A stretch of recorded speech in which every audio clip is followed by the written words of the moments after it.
नमस्कार। छुट्टियों में कई कार्यक्रम हर कोई बनाता है और छुट्टियों में आम की सीजन होती है तो ये भी मन करता है कि आम का मजा लें और कभी ये भी मन करता है कि कुछ पल दोपहर को सोने का मौका मिल जाए तो अच्छा होगा। लेकिन इस बार की भयंकर गर्मी ने चारों तरफ सारा मजा किरकिरा कर दिया है। देश में चिंता होना बहुत स्वाभाविक है और उसमें भी जब लगातार सूखा पड़ता है तो पानी संग्रह के जो स्थान होते हैं वो भी कम पड़ जाते हैं। कभी कभार एंक्रोचमेंट के कारण, सिल्टिंग के कारण, पानी आने के जो प्रवाह है उसमें रुकावटों के कारण जलाशय भी अपनी क्षमता से काफी कम पानी संग्रहित करते हैं और सालों के क्रम के कारण उसकी संग्रह क्षमता भी कम हो जाती है। सूखे को निपटने के लिए, पानी के संकट से राहत के लिए सरकारें अपना प्रयास करें वो तो है, लेकिन मैंने देखा है कि नागरिक भी बहुत ही अच्छे प्रयास करते हैं। कई गांवों में जागरूकता देखी जाती है और पानी का मूल्य क्या है वो तो वही जानते हैं जिन्होंने पानी की तकलीफ झेली है और इसलिए ऐसे जगह पे पानी के संबंध में एक संवेदनशीलता भी होती है और कुछ न कुछ करने की सक्रियता भी होती है। मुझे कुछ दिन पहले कोई बता रहा था कि महाराष्ट्र के अहमदनगर जिले के हिवरे बाजार ग्राम पंचायत और वहां के गांव वालों ने पानी को गांव का एक बहुत बड़ा संवेदनशील इशू के रूप में एड्रेस किया। जल संचय करने की इच्छा करने वाले तो कई गांव मिल जाते हैं, लेकिन इन्होंने तो किसानों के साथ बातचीत करके पूरी क्रॉपिंग पैटर्न बदल दी।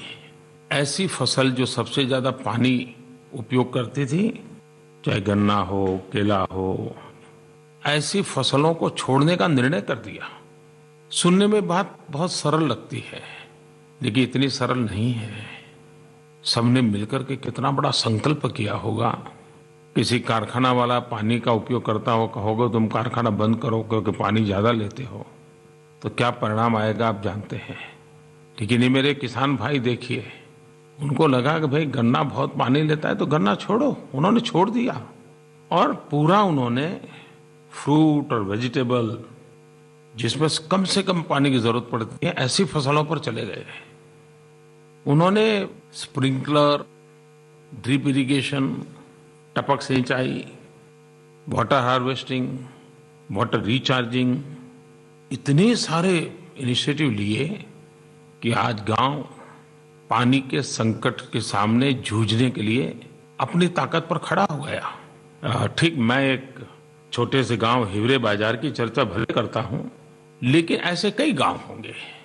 मैं ऐसी सभी गांव वासियों को भी बहुत बहुत बधाई देता हूं कि आपके इस उत्तम काम के लिए। मुझे किसी ने बताया कि मध्य प्रदेश में देवास जिले में गोरवा गांव पंचायत ने प्रयत्न करके फार्म पॉन्ड बनाने का अभियान चलाया। करीब 27 फार्म पॉन्ड्स बनाए और उसके कारण ग्राउंड वाटर लेवल में बढ़ोतरी हुई, पानी ऊपर आया। जब भी पानी की जरूरत पड़ी फसल को, पानी मिला और वो मोटा मोटा हिसाब बताते थे, करीब उनकी कृषि उत्पादन में 20% वृद्धि हुई। तो पानी तो बचा ही बचा, और जब पानी का वाटर टेबल ऊपर आता है तो पानी की क्वालिटी में भी बहुत सुधार होता है। और दुनिया में ऐसा कहते हैं, शुद्ध पीने का पानी जीडीपी ग्रोथ का कारण बन जाता है, स्वास्थ्य का तो बनता ही बनता है। कभी कभार तो लगता है कि जब भारत सरकार रेलवे से पानी लातूर पहुंचाती है तो दुनिया के लिए वो एक खबर बन जाती है। ये बात सही है कि जिस तेजी से रेलवे ने काम किया वो बधाई के पात्र तो है, लेकिन वो गांव वाले भी उतने ही बधाई के पात्र हैं। मैं तो कहूंगा उससे भी ज्यादा बधाई के पात्र हैं। लेकिन ऐसी अनेक योजनाएं नागरिकों के द्वारा चलते हैं, वो कभी सामने नहीं आते हैं। सरकार की अच्छी बात तो कभी कभी सामने आ भी जाती है, लेकिन कभी हम अपने अगल बगल में देखेंगे तो ध्यान में आएगा कि सूखे के खिलाफ किस किस प्रकार से लोग नए नए तौर तरीके से समस्या के समाधान के लिए प्रयास करते रहते हैं।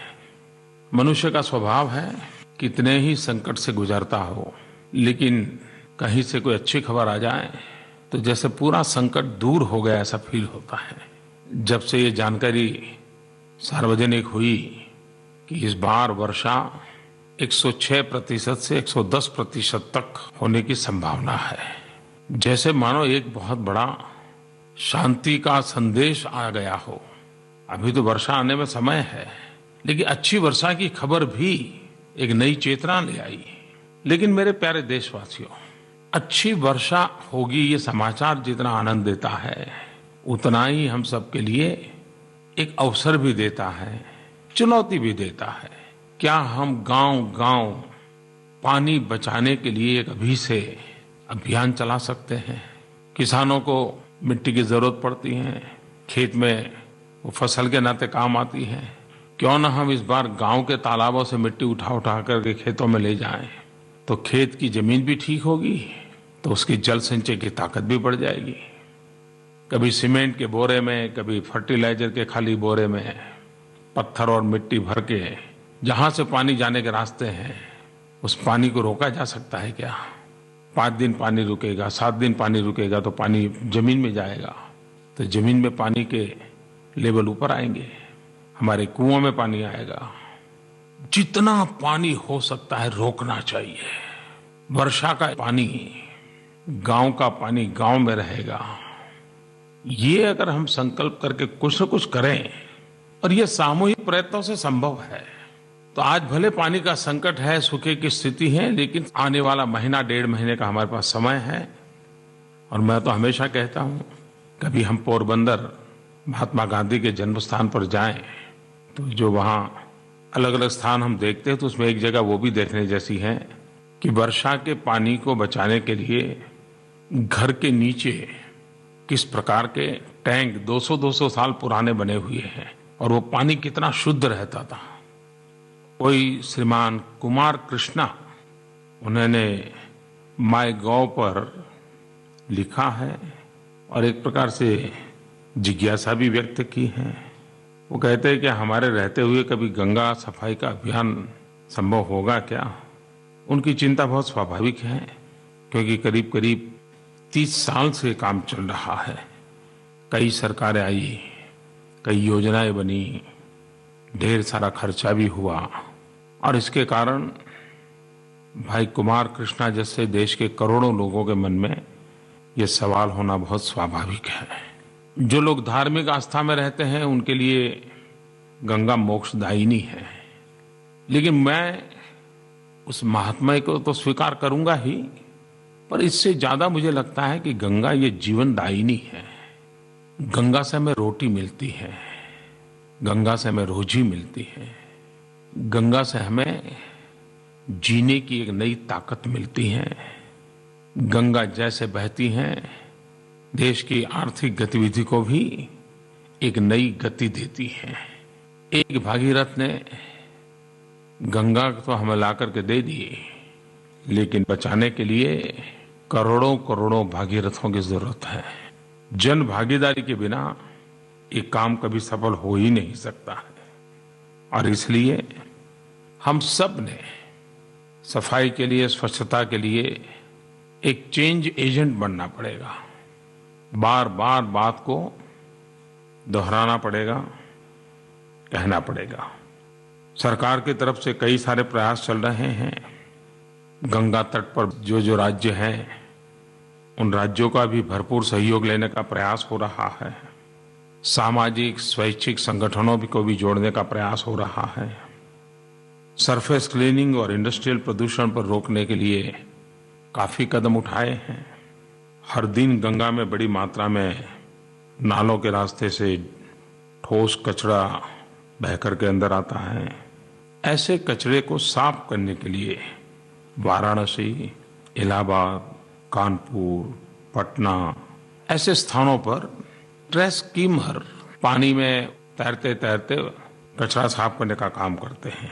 सभी लोकल बॉडीज को ये मुहैया कराया गया है और उनसे आग्रह किया गया है कि इसको लगातार चलाएं और वहीं से कचरा साफ करते चलें। और पिछले दिनों मुझे जो बताया गया कि जहां बड़ा अच्छे ढंग से प्रयास होता है वहां तो 3 टन से 11 टन तक प्रतिदिन कचरा निकाला जाता है। तो ये तो बात सही है कि इतनी मात्रा में तो गंदगी बढ़ने से रुक ही रही है। आने वाले दिनों में और भी स्थानों पर ट्रेस स्कीमर लगाने की योजना है और उसका लाभ गंगा और यमुना तट के लोगों को तुरंत अनुभव भी होगा।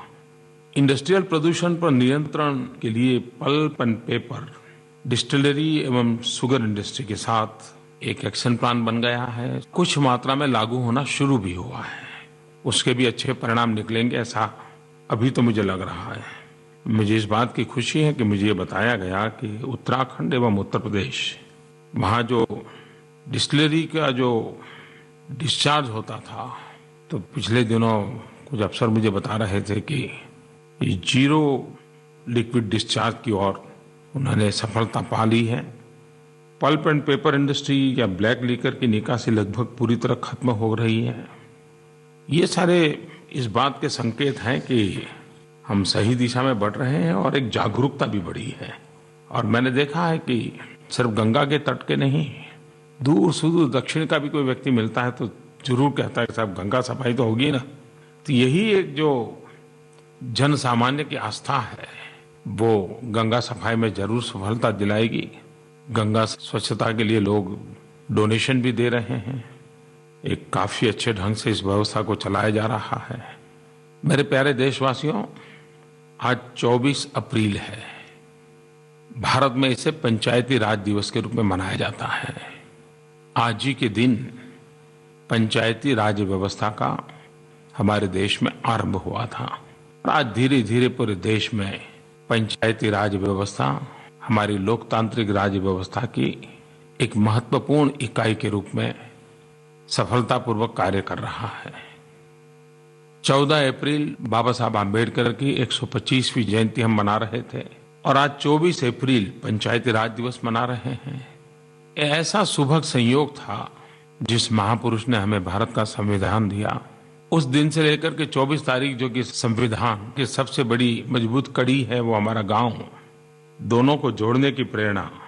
और इसलिए भारत सरकार ने राज्य सरकारों के सहयोग के साथ 14 अप्रैल से 24 अप्रैल 10 दिन ग्रामोदय से भारतोदय अभियान चलाया। ये मेरा सौभाग्य था कि 14 अप्रैल को बाबा साहब आम्बेडकर जी के जन्मदिन मुझे बाबा साहब आम्बेडकर का जन्म स्थान मऊ, वहां जाने का अवसर मिला, उस पवित्र धरती को नमन करने का अवसर मिला। और आज 24 तारीख को मैं झारखंड में, जहां हमारे अधिकतम आदिवासी भाई बहन रहते हैं, उस प्रदेश में आज जाकर के पंचायती राज दिवस मनाने वाला हूं। और दोपहर को 3 बजे फिर एक बार पंचायती राज दिवस पर मैं देश की सभी पंचायतों से बातचीत करने वाला हूं। इस अभियान ने एक बहुत बड़ा जागरूकता का काम किया है। हिंदुस्तान के हर कोने में गांव के स्तर पर लोकतांत्रिक संस्थाएं कैसे मजबूत बने, गांव स्वयं आत्मनिर्भर कैसे बने, ग्राम स्वयं अपने विकास की योजना कैसे बनाए, इंफ्रास्ट्रक्चर का भी महत्व हो, सोशल इंफ्रास्ट्रक्चर का भी महत्व हो, गांव में ड्रॉप आउट ना हो, बच्चे स्कूल न छोड़ दें, बेटी बचाओ बेटी पढ़ाओ अभियान सफलतापूर्वक चले, बेटी का जन्मदिन गांव का महोत्सव बनना चाहिए। कई ऐसी योजनाएं, कुछ गांवों में तो फूड डोनेशन का कार्यक्रम हुआ। शायद ही एक साथ हिंदुस्तान के इतने गांवों में इतनी विविध कार्यक्रम 10 दिन चले हो, ये बहुत कम होता है। मैं सभी राज्य सरकारों को, ग्राम प्रधानों को इस बात के लिए बधाई देता हूं कि आपने बहुत ही मौलिक तरीके से, नवीनता के साथ इस पूरे अवसर को गांव की भलाई के लिए, गांव के विकास के लिए, लोकतंत्र की मजबूती के लिए एक अवसर में परिवर्तित किया। गांवों में जो जागरूकता आई है वही तो भारत उदय की गारंटी है। भारत उदय का आधार ग्राम उदय ही है और इसलिए ग्राम उदय पर हम सब बल देते रहेंगे तो इच्छित परिणाम प्राप्त करके ही रहेंगे। मुंबई से शर्मिला धारपुरे, आपने मुझे फोन कॉल पर अपनी चिंता जताई है।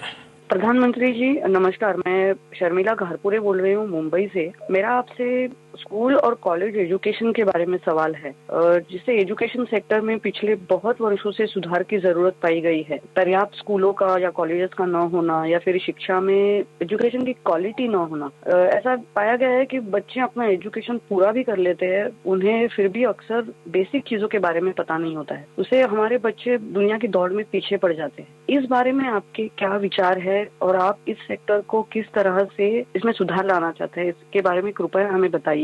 धन्यवाद। ये चिंता बहुत स्वाभाविक है। आज हर परिवार में माँ बाप का अगर पहला कोई सपना रहता है तो ये रहता है कि बच्चों की अच्छी शिक्षा। घर गाड़ी सब बाद में विचार आता है। और भारत जैसे देश के लिए जन मन की ये भावना है, वो बहुत बड़ी ताकत है।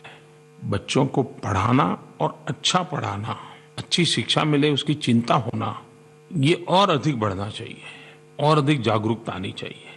और मैं मानता हूं जिस परिवारों में ये जागरूकता होती है उसका असर स्कूलों पर भी आता है, शिक्षकों पर भी आता है।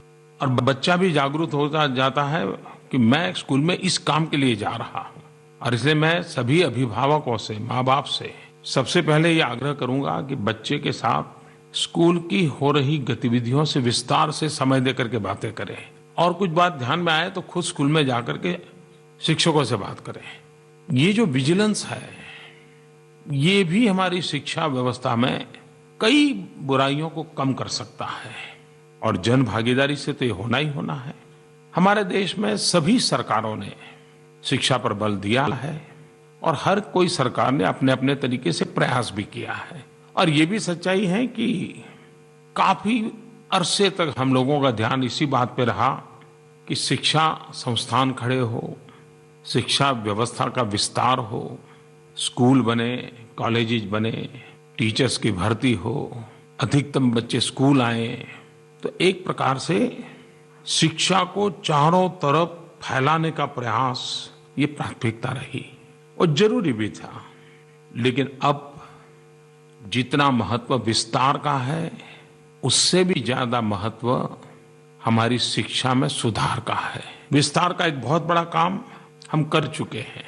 अब हमें क्वालिटी एजुकेशन पर फोकस करना ही होगा। साक्षरता अभियान से अब अच्छी शिक्षा ये हमारी प्राथमिकता बनानी पड़ेगी। अब तक हिसाब किताब आउटले का होता था, अब हमें आउटकम पर ही फोकस करना पड़ेगा। अब तक स्कूल में कितने आए उस पर बल था, अब स्कूलिंग से ज्यादा लर्निंग की ओर हमें बल देना होगा। एनरोलमेंट एनरोलमेंट एनरोलमेंट ये मंत्र लगातार गूंजता रहा, लेकिन अब जो बच्चे स्कूल में पहुंचे हैं उनको अच्छी शिक्षा, योग्य शिक्षा, इसी पर हमने ध्यान केंद्रित करना होगा। वर्तमान सरकार का बजट भी आपने देखा होगा, अच्छी शिक्षा पर बल देने का प्रयास हो रहा है। ये बात सही है कि बहुत बड़ी लंबी सफर काटनी है, लेकिन अगर हम 125 करोड़ देशवासी तय करें तो लंबी सफर भी कट सकती है। लेकिन शर्मिला जी की बात सही है कि हमें आमूलचूल सुधार लाने की जरूरत है। इस बार बजट में आपने देखा होगा एक लीक से हटकर के काम किया गया है। बजट के अंदर 10 सरकारी यूनिवर्सिटी और 10 प्राइवेट यूनिवर्सिटी, उनको सरकारी बंधनों से मुक्ति देने का और चैलेंज रूट पर उनको आने के लिए कहा है कि आइए आप टॉप मोस्ट यूनिवर्सिटी बनने के लिए क्या करना चाहते हैं बताइए। उनको खुली छूट देने के इरादे से योजना रखी गई है। भारत की यूनिवर्सिटीज भी वैश्विक स्पर्धा करने वाली यूनिवर्सिटी बन सकती है, बनानी भी चाहिए। इसके साथ साथ जितना महत्व शिक्षा का है उतना ही महत्व स्किल का है। उसी प्रकार से शिक्षा में टेक्नोलॉजी बहुत बड़ा रोल प्ले करेगी। लॉन्ग डिस्टेंस एजुकेशन, टेक्नोलॉजी, ये हमारे शिक्षा को सरल भी बनाएगी और ये बहुत ही निकट भविष्य में इसके परिणाम नजर आएंगे, ऐसा मुझे विश्वास है। बड़े लंबे समय से एक विषय पर लोग मुझे पूछते रहते हैं। कुछ लोग वेब पोर्टल माईगॉव पर लिखते हैं, कुछ लोग मुझे नरेंद्र मोदी ऐप पर लिखते हैं और ज्यादातर ये नौजवान लिखते हैं। प्रधानमंत्री जी नमस्कार, मैं मोना कर्णवाल बोल रही हूँ बिजनौर से। आज के जमाने में युवाओं के लिए पढ़ाई के साथ साथ स्पोर्ट्स का भी बहुत महत्व है। उनमें टीम स्पिरिट की भावना भी होनी चाहिए और अच्छे लीडर होने के गुण भी होने चाहिए, जिससे कि उनका ओवरऑल होलिस्टिक डेवलपमेंट हो। ये मैं अपने एक्सपीरियंस से कह रही हूँ, क्योंकि मैं खुद भी भारत स्काउट्स एंड गाइड्स में रह चुकी हूँ और इसका मेरे जीवन में बहुत ही अच्छा प्रभाव पड़ा। मैं चाहती हूँ कि आप ज्यादा से ज्यादा युवाओं को मोटिवेट करें। मैं चाहती हूँ कि सरकार भी ज्यादा से ज्यादा एनसीसी, एनएसएस और भारत स्काउट्स एंड गाइड्स को प्रमोट करे। आप लोग मुझे इतने सुझाव भेजते रहते थे, तो एक दिन मुझे भी करने लगेगा कि मैं आप लोगों से बात करूं, उसके पहले एक बार मैं इन सबसे बातचीत करूं। तो आप ही लोगों का दबाव था, आप ही लोगों के सुझाव थे, उसका परिणाम ये हुआ कि मैंने ऐसी कभी मीटिंग बुलाई जिसमें एनसीसी के मुखिया थे, एनएसएस के थे, स्काउट एंड गाइड के थे, रेड क्रॉस के थे, नेहरू युवा केंद्र के थे। और जब मैंने उनको पूछा कि पहले कब मिले, तो उन्होंने कहा नहीं भाई, हम तो देश आजाद होने के बाद इस प्रकार की मीटिंग ये पहली हुई है। तो मैं सबसे पहले तो उन युवा मित्रों का अभिनंदन करता हूं कि जिन्होंने मुझ पर दबाव डाला इन सारे कामों के संबंध में, और उसी का परिणाम है कि मैंने मीटिंग की और मुझे लगा कि अच्छा हुआ कि मैं मिला। बहुत कोऑर्डिनेशन की आवश्यकता लगी मुझे। अपने अपने तरीके से बहुत कुछ हो रहा है, लेकिन अगर सामूहिक रूप से, संगठित रूप से हमारे भिन्न भिन्न प्रकार के संगठन काम करें तो कितना बड़ा परिणाम दे सकते हैं और कितने बड़ा फैलाव है उनका, कितने परिवारों तक ये पहुंचे हुए हैं। तो मुझे इनका व्याप देख करके तो बड़ा ही समाधान हुआ और उनका उमंग भी बहुत था, कुछ न कुछ करना था। और ये तो बात सही है, तो मैं तो स्वयं ही एनसीसी का कैडेट रहा हूं, तो मुझे मालूम है कि ऐसे संगठनों से एक नई दृष्टि मिलती है, प्रेरणा मिलती है, एक राष्ट्रीय दृष्टिकोण पनपता है। तो मुझे तो बचपन में वो लाभ मिला ही मिला है और मैं भी मानता हूं कि इन संगठनों में एक नया प्राण भरना चाहिए, नई ताकत भरनी चाहिए। इस बार मैंने उनके सामने कुछ रखे हैं विषय। मैंने उनको कहा है कि भाई, इस सीजन में जल संचय का बड़ा काम हमारी युवा सारे संगठन क्यों न करें। हम लोग प्रयास करके कितने ब्लॉक, कितने जिले खुले में शौच जाना बंद करवा सकते हैं, ओपन डेफिकेशन फ्री कैसे कर सकते हैं, देश को जोड़ने के लिए ऐसे कौन से कार्यक्रमों की रचना कर सकते हैं, हम सभी संगठनों के कॉमन युवा गीत क्या हो सकता है। कई बातें उनके साथ हुई है। मैं आज आपसे भी आग्रह करता हूं, आप भी मुझे बताइए, बहुत परफेक्ट सुझाव बताइए कि हमारे अनेक अनेक युवा संगठन चलते हैं, उनके कार्यशैली, कार्यक्रम में क्या नई चीजें जोड़ सकते हैं। मेरे नरेंद्र मोदी ऐप पर आप लिखोगे तो मैं उचित जगह पर पहुंचा दूंगा और मैं मानता हूं कि इस मीटिंग के बाद काफी कुछ उनमें गति आएगी, ऐसा तो मुझे लग रहा है। और आपको भी उसके साथ जुड़ने का मन करेगा, ऐसी स्थिति तो बनी जाएगी। मेरे प्यारे देशवासियों, आज हम सबको सोचने के लिए मजबूर करने वाली बात मुझे करनी है। मैं इसे हम लोगों को झकझोरने वाली बात के रूप में भी देखता हूं। आपने देखा होगा कि हमारे देश की राजनीतिक अवस्था ऐसी है कि पिछले कई चुनावों में इस बात की चर्चा हुआ करती थी कि कौन पार्टी कितने गैस के सिलेंडर देगी, 12 सिलेंडर कि 9 सिलेंडर। ये चुनाव का बड़ा मुद्दा हुआ करता था और हर राजनीतिक दल को लगता था कि मध्यम वर्गीय समाज को चुनाव की दृष्टि से पहुंचना है तो गैस सिलेंडर एक बहुत बड़ा इश्यू है। दूसरी तरफ अर्थशास्त्रियों का दबाव रहता था कि सब्सिडी कम करो, और उसके कारण कई कमेटियां बैठती थी जिसमें गैस की सब्सिडी कम करने पर बहुत बड़े प्रस्ताव आते थे, सुझाव आते थे। इन कमेटियों के पीछे करोड़ों रुपए के खर्च होते थे, लेकिन बात वहीं की वहीं रह जाती थी। ये अनुभव सबका है, लेकिन इसके बाहर कभी सोचा नहीं गया। आज मेरे देशवासियों, आप सबको मेरा हिसाब देते हुए मुझे आनंद होता है कि मैंने एक तीसरा रास्ता चुना, और वो रास्ता था जनता जनार्दन पर भरोसा करने का। कभी कभी हम राजनेताओं को भी अपने से ज्यादा अपनों पर भरोसा करना चाहिए। मैंने जनता जनार्दन पर भरोसा करके ऐसे ही बातों बातों में कहा था कि अगर आप साल भर के 1500-2000 रुपया खर्च का बोझ सहन कर सकते हैं तो आप गैस सब्सिडी क्यों नहीं छोड़ देते हैं, किसी गरीब के काम आएगी। ऐसे ही मैंने बात कही थी, लेकिन आज मैं बड़े गर्व के साथ कह सकता हूं, मुझे नाज हो रहा है मेरे देशवासियों पर। 1 करोड़ परिवारों ने स्वेच्छा से अपनी गैस सब्सिडी सरेंडर कर दी। और ये 1 करोड़ परिवार अमीर नहीं है। मैं देख रहा हूं कोई रिटायर्ड टीचर, रिटायर्ड क्लार्क, कोई किसान, कोई छोटा सा दुकान चलाने वाला, ऐसे मध्यम वर्ग, निम्न मध्यम वर्ग के परिवार हैं जिन्होंने छोड़ा। दूसरी विशेषता देखिए कि सब्सिडी छोड़ने के लिए मोबाइल फोन की ऐप से कर सकते थे, ऑनलाइन कर सकते थे, टेलीफोन पर मिस कॉल करके कर सकते थे, बहुत तरीके थे।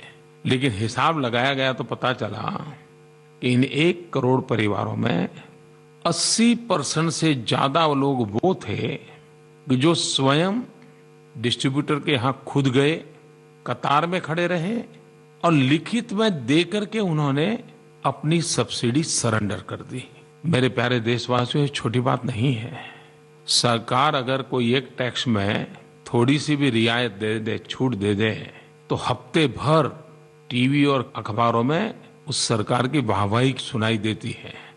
1 करोड़ परिवारों ने सब्सिडी छोड़ दी और हमारे देश में सब्सिडी एक प्रकार से हक बन गया है, उसे छोड़ दिया। मैं सबसे पहले उन 1 करोड़ परिवारों को शत शत नमन करता हूं, अभिनंदन करता हूं, क्योंकि उन्होंने राजनेताओं को नए तरीके से सोचने के लिए मजबूर कर दिया है। इस एक घटना ने देश के अर्थशास्त्रियों को भी नए तरीके से सोचने के लिए मजबूर कर दिया है और दुनिया के अर्थवेत्ता भी ऐसा होगा तो ऐसा होगा, ऐसा करेंगे तो वैसा निकलेगा, इस प्रकार जो आर्थिक समीकरण बनाते हैं, उनके लिए भी उनकी सोच की मर्यादाओं से बाहर की यह घटना है। इस पर कभी न कभी सोचना पड़ेगा।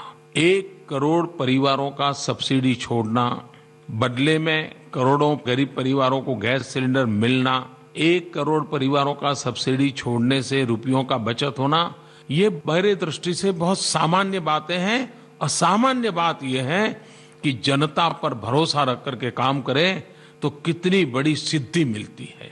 मैं खास करके पूरे पॉलिटिकल क्लास को आज आग्रह से कहना चाहूंगा कि हम हर जगह पर जनता पर भरोसा रखने वाली एक बात जरूर करें।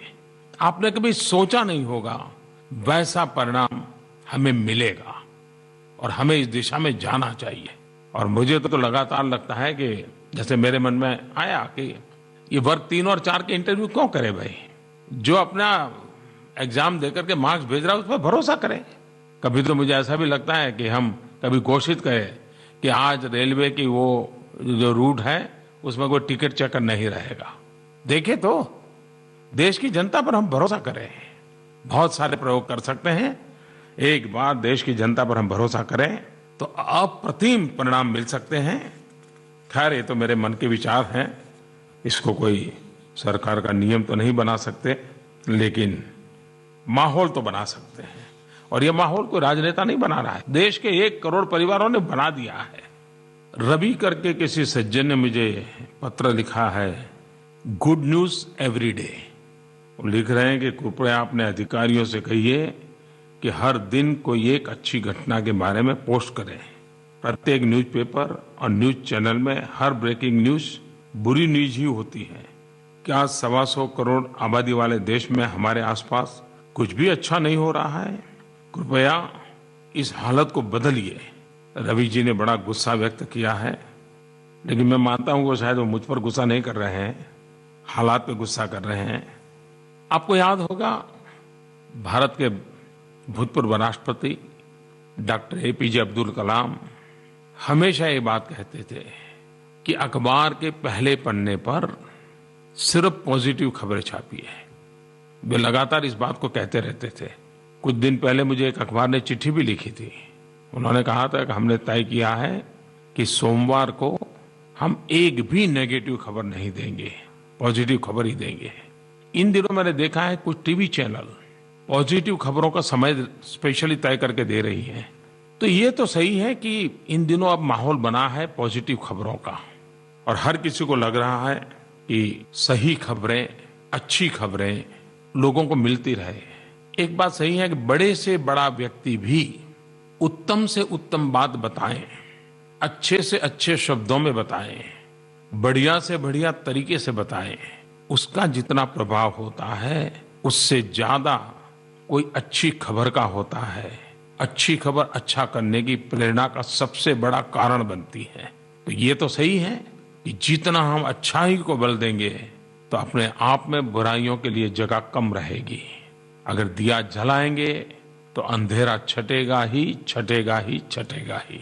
और इसलिए आपको शायद मालूम होगा, सरकार की तरफ से एक वेबसाइट चलाई जा रही है, ट्रांसफॉर्मिंग इंडिया। इस पर सकारात्मक खबरें होती हैं और सिर्फ सरकार की नहीं, जनता की भी होती है। और ये एक ऐसा पोर्टल है कि आप भी अपनी कोई अच्छी खबर है तो उसमें आप भेज सकते हैं, आप भी उसमें कंट्रीब्यूट कर सकते हैं। अच्छा सुझाव रवि जी आपने दिया है, लेकिन कृपा करके मुझ पे गुस्सा मत कीजिए। हम सब मिलकर के पॉजिटिव करने का प्रयास करें, पॉजिटिव बोलने का प्रयास करें, पॉजिटिव पहुंचाने का प्रयास करें। हमारा देश की विशेषता है कुंभ मेला। कुंभ मेला टूरिज्म के आकर्षण का भी केंद्र बन सकता है। दुनिया के बहुत कम लोगों को मालूम होता है कि इतने लंबे समय तक नदी के तट पर करोड़ों करोड़ों लोग आए, शांत चित्त शांतिपूर्ण वातावरण में अवसर संपन्न हो। ये घटनाएं अपने आप में ऑर्गेनाइजेशन की दृष्टि से, इवेंट मैनेजमेंट की दृष्टि से, जन भागीदारी की दृष्टि से बहुत बड़े नए मानक सिद्ध करने वाली होती है। पिछले 2 दिन से मैं देख रहा हूं कि कई लोग सिंहस्थ कुंभ की तस्वीरें अपलोड कर रहे हैं। मैं चाहूंगा कि भारत सरकार का टूरिज्म डिपार्टमेंट, राज्य सरकार का टूरिज्म डिपार्टमेंट इसकी कंपटीशन करे, फोटो कंपटीशन, और लोगों को कहें कि बढ़िया से बढ़िया फोटो निकाल करके आप अपलोड कीजिए। कैसा एकदम से माहौल बन जाएगा और लोगों को पता चलेगा कि कुंभ मेले के हर कोने में कितनी विविधताओं से भरी हुई चीजें चल रही हैं। तो जरूर इसको किया जा सकता है। लेकिन ये बात सही है, मुझे बीच में मध्य प्रदेश के मुख्यमंत्री जी मिले थे, वो बता रहे थे कि हमने स्वच्छता पर विशेष बल दिया है और स्वच्छता वहीं रहे ऐसा नहीं, वहां से लोग स्वच्छता का संदेश भी लेके जाएं। मैं मानता हूं ये कुंभ मेला भले धार्मिक आध्यात्मिक मेला हो, लेकिन हम उसको एक सामाजिक अवसर भी बना सकते हैं, संस्कार का अवसर भी बना सकते हैं। वहां से अच्छे संकल्प, अच्छी आदतें लेकर के गांव-गांव पहुंचाने का एक कारण भी बन सकता है। हम कुंभ मेले से पानी के प्रति प्यार कैसे बढ़े, जल के प्रति आस्था कैसे बढ़े, जल संचय का संदेश देने में कैसे इस कुंभ मेले का भी उपयोग कर सकते हैं, हमने करना चाहिए। मेरे प्यारे देशवासियों, पंचायत राज के इस महत्वपूर्ण दिवस पर शाम को तो मैं आपको फिर से एक बार मिलूंगा ही मिलूंगा। आप सबका बहुत बहुत धन्यवाद। और हर हमेश की तरह आपके मन की बात ने मेरे मन की बात के साथ एक अटूट नाता जोड़ा है, इसका मुझे आनंद है। फिर एक बार बहुत बहुत धन्यवाद।